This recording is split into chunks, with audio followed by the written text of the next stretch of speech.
Hello friends, welcome to Mithuntips. இன்னைக்கு நம்ம சேனல்ல இன்ஸ்டன்ட்டா ரொம்ப டேஸ்டியா எப்படி கேழ்வரகு கூழ் வந்துட்டு செய்யலாம்னு பார்க்கலாம்.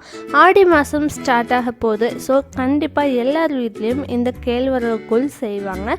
இது வந்துட்டு எப்படி ரொம்ப சீக்கிரமா ஈஸியா டேஸ்டியா செய்யறதுன்னு பார்க்கலாம். அதுக்கு முன்னாடி நம்ம சேனலை இன்னும் நீங்க சப்ஸ்கிரைப் பண்ணலன்னா மறக்காம கீழே ரெட் பட்டன் பிரஸ் பண்ணிக்கோங்க. கூழ் செய்யறதுக்கு இன்றைக்கி நான் 1 கப் அளவுக்கு ராகி மாவு எடுத்திருக்கேன். அதே கப்பில் வந்துட்டு 1 கப் அளவுக்கு தண்ணியும் சேர்த்துட்டு கட்டிகள் எதுவும் சேராத அளவுக்கு நல்லா வந்துட்டு கரைச்சி விட்டுக்கோங்க. அதுக்கப்புறமா தான் நம்ம தண்ணியை கொதிக்க வச்சுட்டு இந்த கரைச்சி வச்சுருக்க இந்த கலவையை அதில் ஆட் பண்ணிக்க போகிறோம். நம்ம வீட்டில் இருக்க குழந்தைகளுக்கும் இந்த மாதிரி வந்துட்டு கேழ்வரகு கூழ் செஞ்சு கொடுக்கும்போது அவங்களும் விரும்பி சாப்பிடுவாங்க. அதுவும் பார்த்திங்கன்னா இப்போது 5 மாதத்துக்கு மேலே ஆயிடுச்சு அப்படிங்கும்போது சாலிட் ஃபுட் வந்து ஸ்டார்ட் பண்ண ஆரம்பிக்கிற ஃபஸ்ட்டு ஸ்டேஜில் பார்த்திங்கன்னா முதல்ல வந்து கூழ் வகைகள் தான் கொடுப்பாங்க. அதில் முக்கியமானது பார்த்திங்கன்னா இந்த ராகி கூழ் தான். ஸோ நம்ம இன்றைக்கி செய்கிற மாதிரி இந்த கூழ் வந்துட்டு செஞ்சு நம்ம குழந்தைகளுக்கு கொடுக்கலாம். இப்போ நம்ம கட்டிகள் இல்லாமல் நல்லா கரைச்சி எடுத்துக்கிட்டாச்சு. இப்போது நான் இன்றைக்கி குக்கரில் தான் வந்துட்டு கூழ் செய்ய போகிறேன். ஏன்னா நல்ல கனமான பாத்திரமாக இருக்கும்போது உங்களுக்கு ஈஸியாக அடி பிடிக்காது. அதுக்காக தான் நான் இன்றைக்கி குக்கரில் எடுத்துருக்கேன். நீங்கள் விருப்பப்பட்ட பாத்திரத்தில் செய்யலாம். எதுவாக இருந்தாலும் கொஞ்சம் வந்துட்டு வெயிட்டாக இருக்க மாதிரியான பாத்திரத்தை எடுத்துக்கோங்க. ஸோ இப்போ கூழ் செய்கிறதுக்கு நான் 2 கப் தண்ணி வந்துட்டு இதில் விட்டுருக்கேன். தண்ணி நல்லா சூடானதுக்கு அப்புறமா 1 கப் அளவுக்கு சாதம் வந்து சேர்த்திருக்கேன். நல்லா வடித்த சாதம் பார்த்திங்கன்னா சூடான சாதமாக இருந்தாலும் சரி அல்லது பழைய சாதமாக இருந்தாலும் சரி 1 கப் அளவுக்கு சாதம் சேர்த்திக்கும் போது உங்களுக்கு டேஸ்ட்டும் நல்லாயிருக்கும். அதே போல் கட்டிகள் எதுவும் வந்து சேராமையும் இருக்கும். சாதம் சேர்த்திக்க விரும்பலை அப்படிங்கிறவங்க நீங்கள் வந்துட்டு பச்சரிசியோ அல்லது புழுங்கல் அரிசியோ குருணை செஞ்சுட்டு அதை வந்துட்டு முதல்ல தண்ணியில் கொஞ்சமாக வந்து வேக வச்சு எடுத்துட்டு அது கூட மறுபடியும் 2 கப் அளவுக்கு தண்ணி சேர்த்துட்டு அதை நல்லா கொதிச்சதுக்கப்புறமா இந்த மாதிரி கரைச்சி வச்சுருக்கிற கலவையை அதில் ஆட் பண்ணி கொஞ்சம் கொஞ்சமாக ஆட் பண்ணி நல்லா கலக்கி விட்டுக்கலாம். லோ டு மீடியம் ஃப்ளேமில் வச்சுக்கோங்க. ஏன்னா ஹை ஃப்ளேமில் இருந்துச்சுங்கும்போது ஈஸியாக அடி பிடிச்சிரும். அதுக்கப்புறம் கட்டியும் சேர்ந்துடும். அதனால்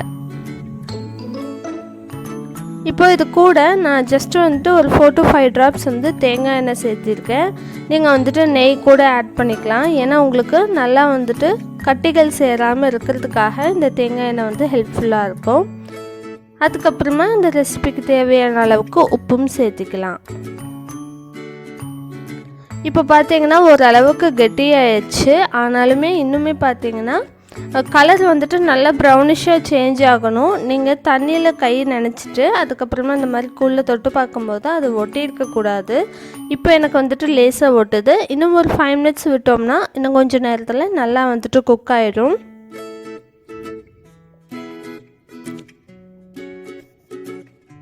ஸோ இப்போ 5 minutes கழித்து பார்த்திங்கன்னா நல்லா வந்துட்டு கலர் சேஞ்ச் ஆகிடுச்சு. உங்களுக்கு வாசனையும் நல்லா தெரியும். அடி பிடிக்கவும் இல்லை பாருங்கள். இந்த மாதிரி அடிகனமான பாத்திரத்தில் செய்யும்போது உங்களுக்கு அடியும் பிடிக்காது. இப்போ அதே மாதிரி ஈரக்கையில் வந்து தொட்டு பார்த்து கரெக்டாக இருக்கான்னு பார்த்துட்டு அதுக்கப்புறமா இதை நல்லா ஆற வச்சு எடுத்ததுக்கப்புறமா மோர் வந்துட்டு ஆட் பண்ணிக்கலாம். மோர் வந்து உங்களுக்கு விருப்பத்துக்கு தகுந்த மாதிரி சேர்த்திக்கலாம். நான் வந்துட்டு 2 கப் அளவுக்கு சேர்த்திருக்கேன். தயிர் வந்துட்டு ஒரு 1/4 கப் அளவுக்கு எடுத்துகிட்டு அதில் 3/4 பங்கு வந்து தண்ணி சேர்த்துட்டு இந்த மாதிரி நல்லா அடித்து எடுத்து இதில் சேர்த்திக்கலாம். உங்களுக்கு எந்த அளவுக்கான லிக்விட் கன்சிஸ்டன்சிக்கு வேணுமோ அதுக்கு தகுந்த மாதிரி மோர் ஆட் பண்ணிக்கோங்க. இதை நல்லா கலந்து விட்டுட்டு உப்பு சரியாக இருக்கான்னு வந்து டேஸ்ட் பண்ணி பார்த்துக்கோங்க. இதுவே வந்துட்டு நீங்கள் அம்மனுக்கு படைக்கிறீங்க அப்படிங்கும்போது நம்ம கண்டிப்பாக இதை டேஸ்ட் பண்ணி பார்க்க முடியாது. ஸோ உப்பு குறைவாக இருந்தாலும் பரவாயில்ல, கொஞ்சம் அளவாகவே போட்டு நைவேத்தியம் செஞ்சுக்கலாம். இப்போ இது வந்துட்டு நல்லா கலந்து விட்டாச்சு. இதை வந்துட்டு நீங்கள் எதில் சர்வ் பண்ணுமோ அந்த பாத்திரத்துக்கு ட்ரான்ஸ்ஃபர் பண்ணிக்கோங்க. இது கூட நம்ம வந்துட்டு சின்ன வெங்காயம் சேர்த்திக்கலாம். உங்களுக்கு விருப்பப்பட்டால் சின்ன வெங்காயம் சேர்த்திக்கலாம், இல்லைன்னா வந்துட்டு வேண்டாம்.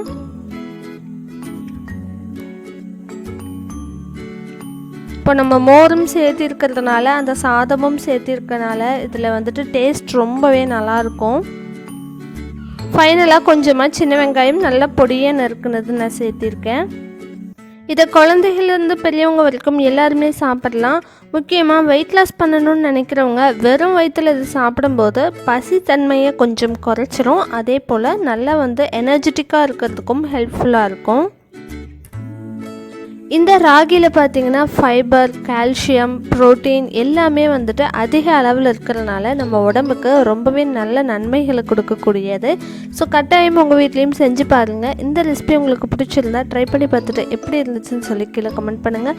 மறக்காமல் நம்ம சேனலில் இன்னும் நீங்கள் சப்ஸ்கிரைப் பண்ணலைன்னா கீழே இருக்க ரெட் பட்டன் ப்ரெஸ் பண்ணிக்கோங்க. அப்படியே பக்கத்தில் இருக்க பெல் ஐக்கானும் ப்ரெஸ் பண்ணிக்கோங்க. தேங்க்ஸ் ஃபார் வாட்சிங்.